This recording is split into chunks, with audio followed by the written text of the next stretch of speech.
I've got grandkids, and one of the really special things in life is being able to be there for them. You know, when Christmas time comes around, Papa's workshop becomes Santa's workshop.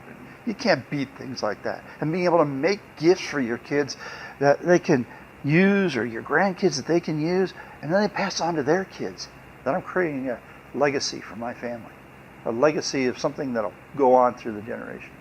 You know, that's one of the things I give thanks to Woodwork 101 for, because Woodwork 101 has taught me how to make things like this rocking horse. You see, the videos go through step by step how to make a wide range of things. You learn the techniques, you learn the tricks, and you get to see somebody doing it. You know, you got to see somebody do it to really learn it. The book just doesn't quite cut it. So what's this Woodwork 101? It's a library of online videos that teach you how to make a whole bunch of stuff. I've made presents for my kids, my grandkids, other family members, using their videos.